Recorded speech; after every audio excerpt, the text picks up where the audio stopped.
인천공항 단기 주차장의 아침 공기는 차가웠습니다. 김도연은 뒷좌석에서 딸 하은이를 달래고 있었습니다. 아이는 엄마가 트렁크에서 캐리어를 꺼내는 모습을 보며 계속 울음을 터뜨렸습니다. 하은아, 괜찮아. 엄마 금방 와. 도연의 목소리는 떨렸습니다. 그는 자신도 믿지 않는 말을 하고 있었습니다.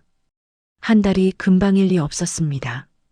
하은이에게 한 달은 평생과 같았습니다. 이서연은 차 밖에서 캐리어 손잡이를 확인했습니다. 그녀의 표정은 이미 공항 안쪽을 향하고 있었습니다. 도연이 차에서 내려다가갔습니다.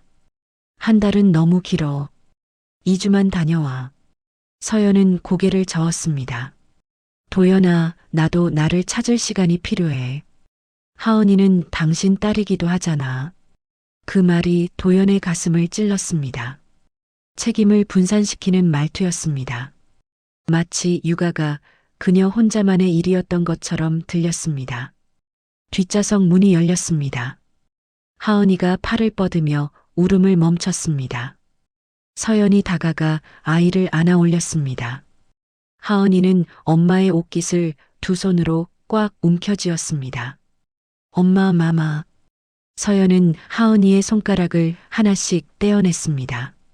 부드럽게 그러나 단호하게. 도연은 그 장면을 말없이 지켜봤습니다. 분노가 아니라 무력감이 밀려왔습니다. 그리고 막연한 예감 하나가 가슴 한쪽에 자리 잡았습니다. 괜찮아. 애는 금방 적응해. 서연이 하은이를 도연에게 건네며 말했습니다. 그 말이 도연의 머릿속에 오래 남았습니다. 금방 적응한다는 말이 과연 하은이를 위한 말이었을까? 아니면 자신을 위한 변명이었을까? 서연은 캐리어를 끌고 출국장 쪽으로 걸어갔습니다. 한 번도 뒤돌아보지 않았습니다. 도연은 하은이를 안고 그 뒷모습을 지켜봤습니다. 아이는 이제 울음도 그쳤습니다. 단지 엄마가 사라지는 쪽을 멍하니 바라볼 뿐이었습니다. 김도연은 평범한 직장인이었습니다. 중소기업 마케팅팀에서 7년째 일하고 있었습니다. 승진은 늦었지만 해고당할 정도로 무능하지는 않았습니다. 그저 눈에 띄지 않는 사람이었습니다. 서연과 만난 것은 대학 동아리에서였습니다. 서연은 활발했고 도연은 조용했습니다. 서연이 먼저 다가왔고 도연은 감사했습니다. 누군가 자신을 선택해 주었다는 사실이 기뻤습니다. 결혼은 자연스러웠습니다. 서로 사랑했고 서로를 필요로 했습니다. 하은이가 태어난 후 1년간은 행복했습니다. 적어도 도연은 그렇게 믿었습니다. 하지만 서연은 조금씩 지쳐갔습니다. 육아는 그녀의 시간을 모두 가져갔습니다. 도연은 회사 일로 바빴고 퇴근 후에는 피곤했습니다. 그는 주말에 하은이를 돌보는 것으로 자신의 역할을 다했다고 생각했습니다. 당신은 주말 아빠야. 서연이 어느 날 밤 말했습니다. 도연은 그 말의 무게를 이해하지 못했습니다. 그는 변명했습니다. 회사 일이 힘들다고, 자신도 최선을 다하고 있다고. 서연은 더 이상 말하지 않았습니다. 대신 여행 계획을 세웠습니다.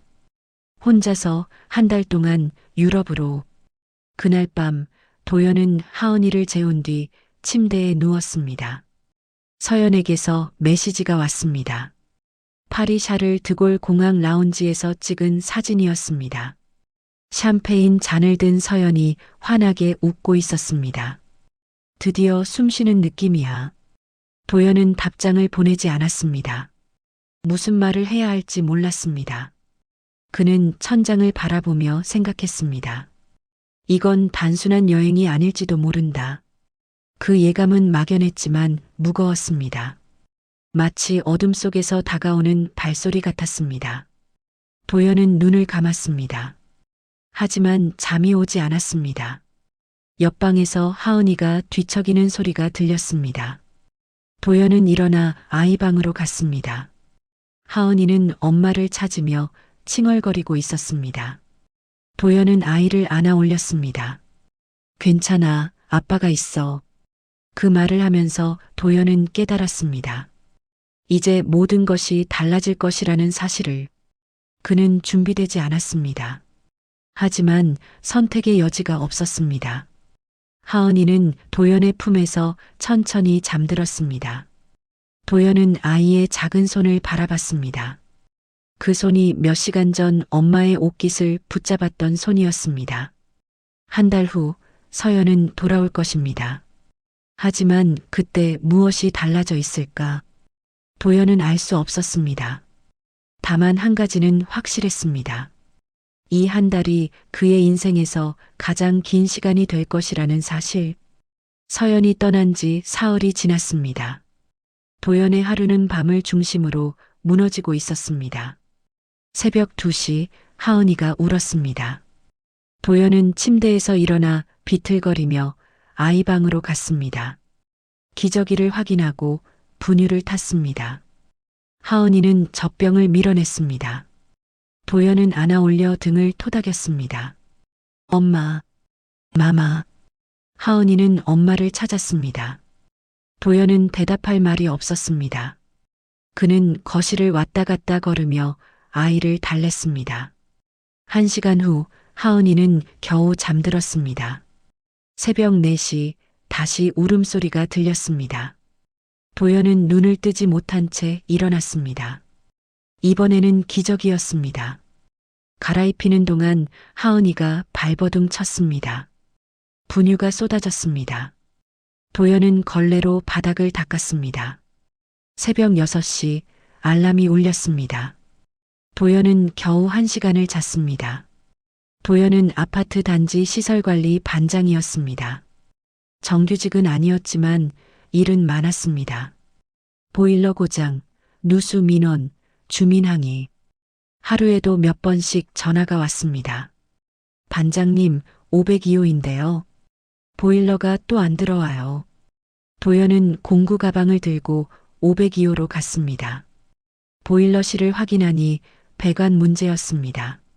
수리하는데 1시간이 걸렸습니다. 그 사이 핸드폰이 3번 울렸습니다. 모두 민원이었습니다. 오후 2시 도연은 어린이집에서 하은이를 데려왔습니다. 아이는 열이 있었습니다. 이마가 뜨거웠습니다. 도연은 서둘러 소아과로 향했습니다. 대기실은 사람들로 가득했습니다. 도연은 접수를 하고 번호표를 받았습니다. 47번. 현재 진료 번호는 23번이었습니다. 하은이를 안고 서 있는 동안 주변 시선이 느껴졌습니다. 젊은 엄마들이 도연을 쳐다봤습니다. 호기심 어린 눈빛이었습니다. 도연은 시선을 피했습니다. 혼자 오셨어요? 옆자리 여성이 물었습니다. 도연은 고개를 끄덕였습니다. 아내가. 잠깐 자리를 비웠습니다. 아, 그러시구나. 힘드시겠어요. 여성은 웃으며 고개를 끄덕였습니다. 도연은 대답하지 않았습니다. 힘든 것은 사실이었지만 그 말을 들으니 더 초라해졌습니다. 1시간 후 도연의 차례가 왔습니다. 의사는 하은이를 진찰했습니다. 청진기를 대고 목을 살폈습니다. 감기입니다. 심하지는 않아요. 약 처방해 드릴게요. 열은요? 해열제 드시면 괜찮아질 겁니다. 수분 섭취 충분히 시키시고요. 의사는 처방전을 출력하며 도연을 쳐다봤습니다. 아버님, 잘하고 계세요. 도연은 고개를 들었습니다. 의사는 미소 지었습니다.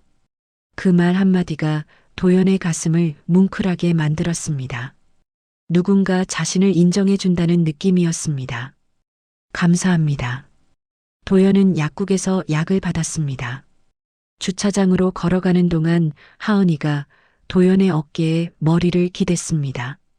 아이의 체온이 느껴졌습니다. 도연은 차에 하은이를 태우고 운전석에 앉았습니다. 잠시 숨을 고르고 싶었습니다. 그는 핸드폰을 꺼냈습니다. 서연에게 메시지를 보냈습니다. 하은이 열나서 병원 다녀왔어. 감기래. 걱정 마. 답장은 오지 않았습니다. 도연은 핸드폰을 내려놓고 시동을 걸었습니다. 집으로 돌아와 하은이에게 약을 먹였습니다. 아이는 쓴맛에 얼굴을 찡그렸지만 삼켰습니다. 도연은 하은이를 재우고 거실로 나왔습니다. 핸드폰에 불이 들어왔습니다. 서연의 답장이었습니다. 6시간이 지난 뒤였습니다. 사진 한 장이 먼저 도착했습니다. 파리 트로카데로 분수대 앞에서 찍은 셀카였습니다. 서연은 웃고 있었습니다. 에펠탑이 배경으로 보였습니다. 여기 너무 좋아. 하은 괜찮아? 도연은 핸드폰을 바라봤습니다. 분노가 올라올 것 같았지만 올라오지 않았습니다. 대신 무언가 식어가는 느낌이었습니다. 감정이 방향을 바꾸는 것 같았습니다. 그는 답장을 보내지 않았습니다. 핸드폰을 테이블에 내려놓고 소파에 앉았습니다. 텔레비전을 켰지만 내용이 들어오지 않았습니다. 도연은 생각했습니다. 서연은 진짜로 쉬고 있다고 믿는 걸까? 아니면 알면서도 외면하는 걸까? 어느 쪽이든 결과는 같았습니다. 도연은 혼자였습니다. 그날 밤 하은이는 열 때문에 자주 깼습니다. 도연은 젖은 수건으로 아이의 이마를 닦았습니다. 해열제를 먹였습니다. 안아서 재웠습니다. 새벽 4시 하은이가 마침내 깊이 잠들었습니다. 도연은 아이 옆에 누웠습니다. 눈을 감았지만 잠이 오지 않았습니다. 핸드폰을 확인했습니다. 서연에게서 추가 메시지가 와 있었습니다. 약 잘 먹였어? 나 내일 루브르 간다. 사진 많이 찍을게. 도연은 답장하지 않았습니다. 그는 핸드폰을 끄고 천장을 바라봤습니다. 서연은 돌아올 것입니다. 한 달 후에. 하지만 그때 도연은 어떤 사람이 되어 있을까? 그리고 서연은 어떤 사람이 되어 돌아올까? 도연은 알 수 없었습니다. 다만 한 가지는 확실했습니다. 이 한 달이 끝나도 모든 것이 원래대로 돌아가지는 않을 것이라는 사실. 그는 하은이의 작은 손을 잡았습니다. 아이의 손은 따뜻했습니다. 도연은 그 온기에 집중했습니다. 지금은 그것만으로 충분했습니다. 내일 아침이 오면 다시 시작하면 됩니다. 도연은 그렇게 스스로를 다독였습니다. 그리고 천천히 눈을 감았습니다. 도연은 새벽에 핸드폰으로 공동 통장을 확인했습니다. 하은이를 재우고 난 뒤 잠이 오지 않아 습관처럼 은행 앱을 열었습니다. 화면에 해외 결제 내역이 연달아 찍혀 있었습니다. 파리르 그랑 베프르 레스토랑 마이너스 385유로, 호텔 리츠 파리 룸서비스 마이너스 127유로, 샤를 드골 공항 면세점 마이너스 542유로, ATM 현금 인출 마이너스 300유로. 도연은 스크롤을 내렸습니다. 일주일 동안의 지출이었습니다. 그는 자신의 카드 내역을 확인했습니다. GS25 편의점 마이너스 4,500원, 온라인 기저귀 마이너스 32,000원, 소아과 진료비 마이너스 15,000원, 해열제 마이너스 8,900원. 도연은 핸드폰을 내려놓았습니다. 분노가 올라왔습니다. 하지만 이번에는 다른 형태였습니다. 뜨겁지 않았습니다. 차갑고 구체적이었습니다. 그는 노트를 꺼냈습니다. 도연은 기록을 시작했습니다. 1월 7일 새벽 2시 마이너스 하은 수유, 기저귀 교체. 1월 7일 새벽 4시 마이너스 하은 재수유. 1월 7일 오전 9시 마이너스 어린이집 등원. 1월 7일 오후 3시 마이너스 502호 보일러 수리. 1월 7일 오후 6시 마이너스 하은 귀가, 저녁 식사. 1월 7일 밤 9시 마이너스 하은 취침. 1월 7일 마이너스 서연 연락 없음. 날짜별로 정리했습니다. 시간과 내용을 빠짐없이 적었습니다. 지출 내역도 함께 기록했습니다. 서연의 연락 횟수와 내용도 남겼습니다. 일주일치를 정리하고 나니 패턴이 보였습니다. 서연의 연락은 하루에 한 번, 대부분 사진이었습니다. 도연의 메시지에 대한 답장은 늦거나 짧았습니다. 도연은 노트를 덮었습니다. 이것이 무엇을 위한 준비인지 아직 확실하지 않았습니다. 하지만 기록하는 동안 마음이 조금 정리되는 느낌이었습니다. 다음 날 오후 도연은 시설관리실에서 박정수를 만났습니다. 정수는 도연보다 10살 많은 선배였습니다. 이혼 경험이 있었습니다. 형, 요즘 얼굴이 안 좋아요. 도연은 커피를 마시며 고개를 끄덕였습니다. 아내가 한 달째 여행 중입니다. 혼자? 네. 정수는 잠시 말이 없었습니다. 그는 담배를 꺼내 입에 물었습니다. 애는? 저랑 있습니다. 정수는 담배에 불을 붙이지 않고 입에 문 채로 말했습니다. 도연아, 말은 안 남아. 남는 건 종이야. 도연은 정수를 쳐다봤습니다. 정수는 창밖을 보고 있었습니다. 내가 이혼할 때 배운 거야. 기록 안 해두면 나중에 증거가 없어. 메시지도 저장하고 통장 내역도 캡처해둬. 형은 뭐 때문에 이혼하셨어요? 정수는 쓴웃음을 지었습니다. 성격 차이. 그게 제일 무서운 거야. 싸울 이유도 없고 화해할 방법도 없어. 도연은 고개를 숙였습니다. 정수의 말이 가슴에 박혔습니다. 그날 밤 도연은 인터넷으로 이혼 변호사를 검색했습니다. 여러 사무실을 비교했습니다. 상담 후기를 읽었습니다. 그중 한 곳을 선택했습니다. 최미경 변호사, 가정법 전문, 15년 경력. 도연은 상담 예약을 잡았습니다. 목요일 오후 2시, 하은이를 어린이집에 맡기고 갈 수 있는 시간이었습니다. 목요일 오후 도연은 변호사 사무실에 도착했습니다.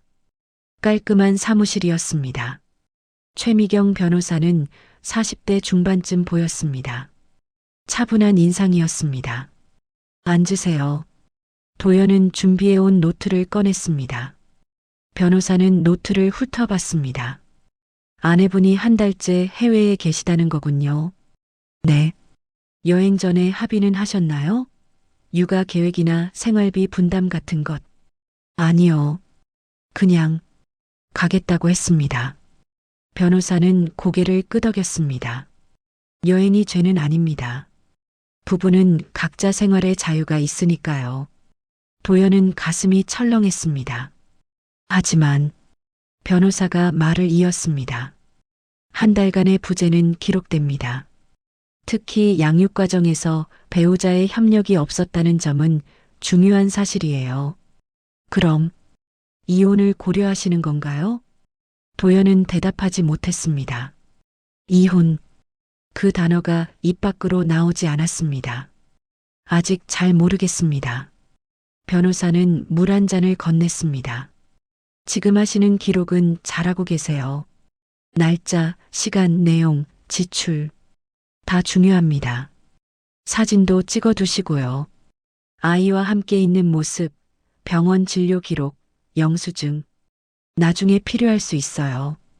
이혼이 아니어도 필요한가요? 변호사는 잠시 생각하다 말했습니다. 기록은 방어입니다. 공격이 아니라요. 만약 상대방이 나중에 양육권을 주장한다면 당신이 주 양육자였다는 증거가 필요합니다. 도연은 고개를 끄덕였습니다. 사무실을 나오며 도연은 깨달았습니다. 자신이 지금 하는 일은 싸우기 위한 게 아니었습니다. 하은이를 지키기 위한 준비였습니다.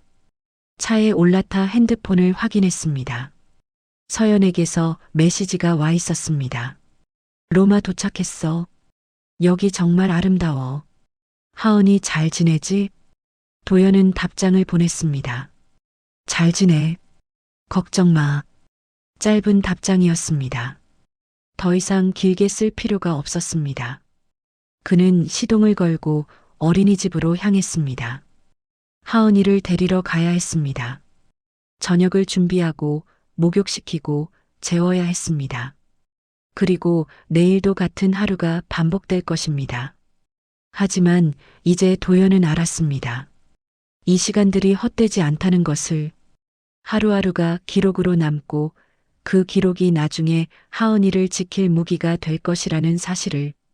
도연은 백미러로 뒷좌석을 쳐다봤습니다. 빈 카시트가 보였습니다. 곧 하은이가 그 자리에 앉을 것입니다. 도연은 엑셀을 밟았습니다. 이 한 달이 끝나면 모든 것이 결정될 것입니다. 도연은 그때를 위해 준비하고 있었습니다. 조용히 그리고 확실하게.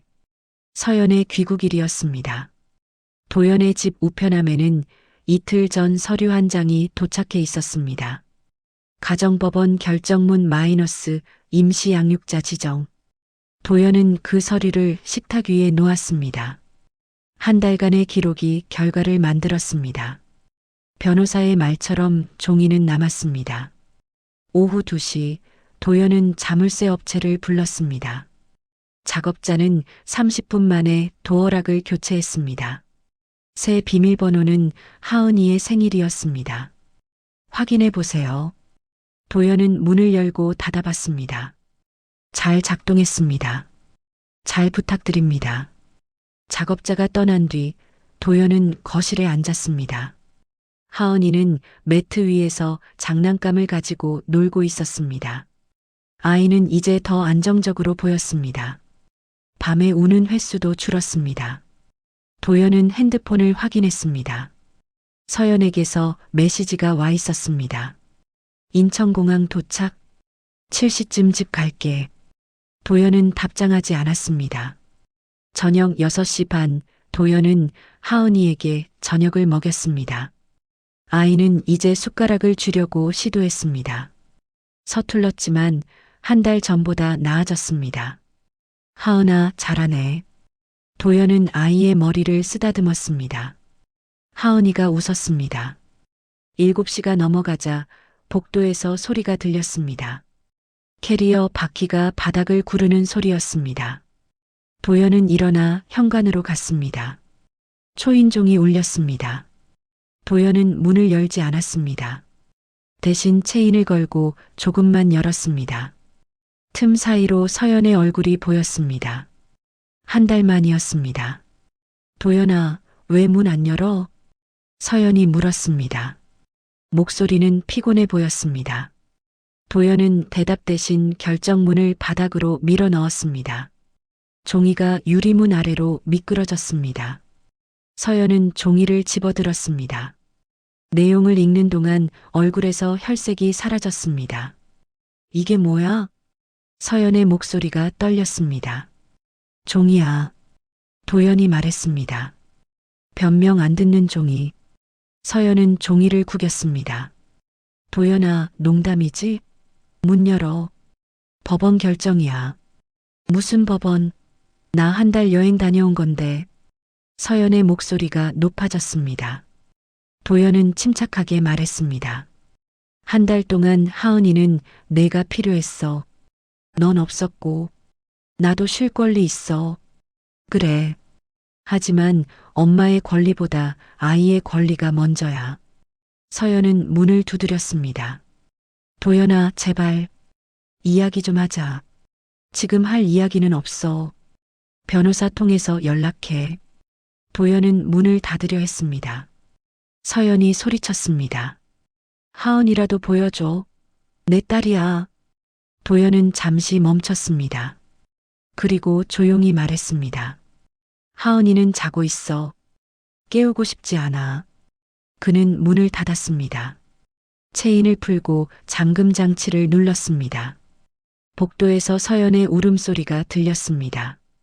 도연은 현관에 서서 그 소리를 들었습니다. 가슴이 아팠습니다. 하지만 문을 열지 않았습니다. 20분 후 초인종이 다시 울렸습니다. 이번에는 낯선 목소리였습니다. 경찰입니다. 문 열어주시겠습니까? 도연은 문을 열었습니다. 경찰관 2명이 서 있었습니다. 서연은 그 옆에서 눈물을 닦고 있었습니다. 신고 들어왔는데요. 무슨 일이신가요? 도연은 결정문 사본을 건넸습니다. 경찰관이 서류를 읽었습니다. 가정법원 결정문이네요. 경찰관이 서연을 쳐다봤습니다. 법원 명령입니다. 따르셔야 합니다. 서연은 고개를 떨궜습니다.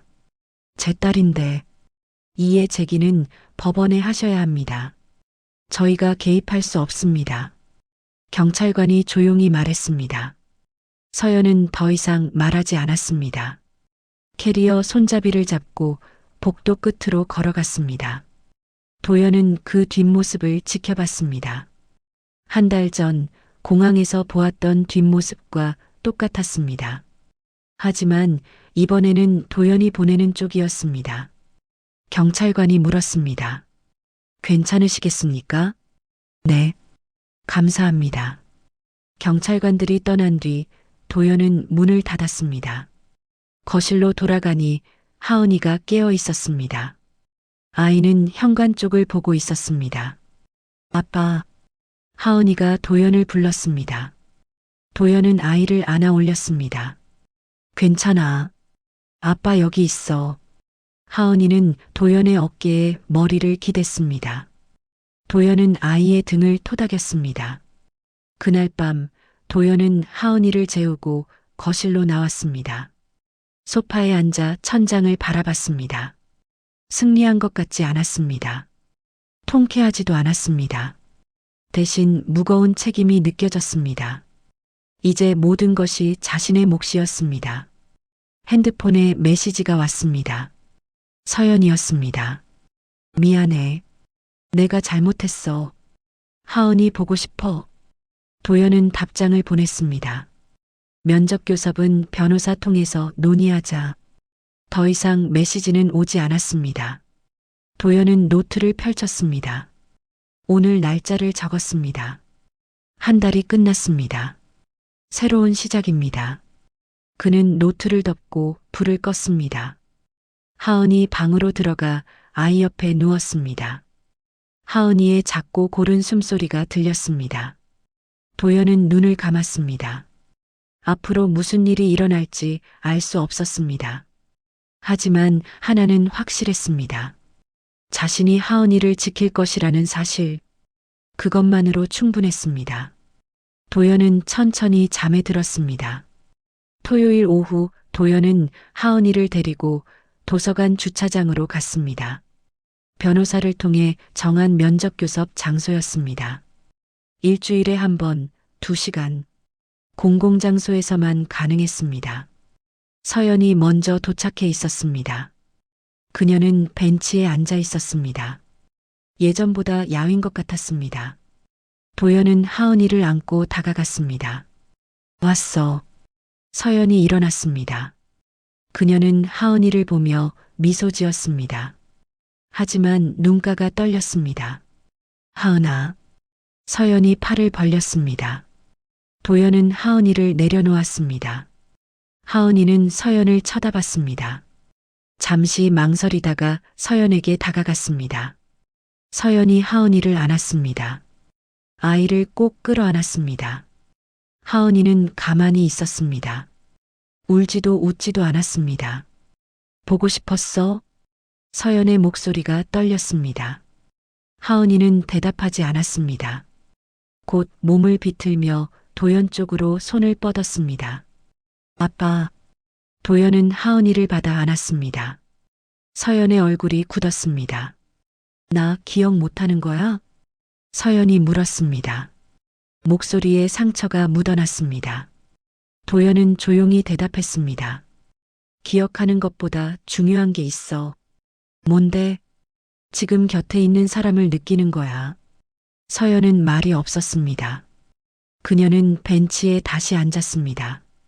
도연은 하은이를 내려놓고 옆에 섰습니다. 2시간 동안 서연은 하은이와 놀았습니다. 장난감을 주고 그림책을 읽어줬습니다. 하은이는 조금씩 마음을 열었습니다. 서연의 무릎에 앉기도 했습니다. 하지만 계속 도연을 확인했습니다. 시간이 끝나갈 무렵 서연이 말했습니다. 다음 주에도 올게. 그래. 하은이 좋아하는 거 있어? 사다 줄까? 도연은 고개를 저었습니다. 물건보다 시간이 필요해. 서연은 고개를 끄덕였습니다. 그 뒤로 면접 교섭은 매주 이어졌습니다. 서연의 태도가 조금씩 변했습니다. 예전처럼 사진을 보내지 않았습니다. 대신 질문을 했습니다. 하은이 요즘 뭐 좋아해? 밤에 잘 자? 이유식은 뭐 먹여? 도연은 성실하게 답했습니다. 감정을 섞지 않았습니다. 사실만 전달했습니다. 서연도 감정을 드러내지 않았습니다. 대신 일정을 물었습니다. 예방접종 날짜, 어린이집 행사, 건강검진, 엄마로서 알아야 할 것들이었습니다. 도연은 그 변화를 지켜봤습니다. 이것이 화해인지는 알 수 없었습니다. 하지만 적어도 전쟁은 아니었습니다. 어느 날 밤 박정수가 물었습니다. 복수한 기분이야? 도연은 커피를 마시며 고개를 저었습니다. 복수가 아니에요. 그럼 뭔데? 멈춘 거요. 이미 무너지고 있던 걸. 정수는 담배 연기를 내뿜었습니다. 그게 더 어려운 거야. 뭐가요? 화내거나 용서하는 게 아니라 그냥 지키는 것. 그게 제일 힘들어. 도연은 고개를 끄덕였습니다. 정수의 말이 맞았습니다. 한 달이 더 지났습니다. 하은이는 이제 밤에 통잠을 잤습니다. 새벽에 깨는 일이 거의 없었습니다. 도연도 조금씩 여유가 생겼습니다. 어느 밤 도연은 하은이를 재우고 거실로 나왔습니다. 소파에 앉아 천장을 바라봤습니다. 지난 2달이 떠올랐습니다. 자신이 한 건 무엇이었을까? 화를 낸 것도 아니었습니다. 설득한 것도 아니었습니다. 그저 기록하고 대비했을 뿐이었습니다. 변호사의 말이 떠올랐습니다. 기록은 방어입니다. 도연은 그것이 공격이 아니라는 걸 이해했습니다. 자신은 하은이를 지키기 위해 벽을 쌓은 것뿐이었습니다. 핸드폰에 메시지가 왔습니다. 서연이었습니다. 이번 주 토요일 면접 가능해? 하은이랑 동물원 가고 싶어? 도연은 답장을 보냈습니다. 가능해. 오전 10시에 만나자. 고마워. 도연은 핸드폰을 내려놓았습니다. 고맙다는 말. 서연이 그 말을 한 건 오랜만이었습니다. 토요일 도연은 하은이를 데리고 동물원 입구에서 서연을 만났습니다. 서연은 하은이를 안아 올렸습니다. 이번에는 하은이가 울지 않았습니다. 엄마. 하은이가 작게 말했습니다. 서연의 눈에 눈물이 고였습니다. 그래, 엄마야. 도연은 그 모습을 조용히 지켜봤습니다. 이것이 끝은 아니었습니다. 앞으로도 많은 일이 남아 있었습니다. 하지만 적어도 시작은 있었습니다. 서연이 도연을 쳐다봤습니다. 같이 가도 돼? 도연은 잠시 생각했습니다. 그리고 고개를 끄덕였습니다. 그래. 세 사람은 동물원 안으로 들어갔습니다. 하은이는 서연의 손을 잡고 걸었습니다. 가끔 도연을 돌아보며 확인했습니다. 도연은 그때마다 미소 지었습니다. 그날 저녁 도연은 하은이를 재우고 노트를 펼쳤습니다. 마지막 장에 오늘 날짜를 적었습니다. 오늘 하은이가 엄마를 불렀습니다. 작은 변화입니다. 하지만 중요한 변화입니다. 그는 노트를 덮었습니다. 이제 더 이상 매일 기록할 필요는 없었습니다. 기록은 방어였고 이제 방어할 것이 명확해졌습니다. 도연은 하은이 방으로 들어갔습니다. 아이는 깊이 잠들어 있었습니다. 도연은 아이의 이불을 덮어주고 이마에 입을 맞췄습니다.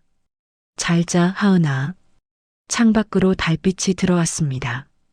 도연은 창가에 서서 밤하늘을 바라봤습니다. 승자도 패자도 없었습니다. 남은 건 책임을 진 사람뿐이었습니다. 그리고 그 책임은 무겁지만 의미 있었습니다. 도연은 천천히 미소 지었습니다. 처음으로 마음이 편안했습니다. 내일도 하은이는 깰 것입니다. 아침을 먹이고 어린이집에 보내고 저녁을 준비할 것입니다. 반복되는 일상이지만 이제 두렵지 않았습니다. 자신이 여기 있다는 것, 그것만으로 충분했습니다. 도연은 불을 끄고 침대에 누웠습니다. 눈을 감자 잠이 왔습니다. 깊고 편안한 잠이었습니다.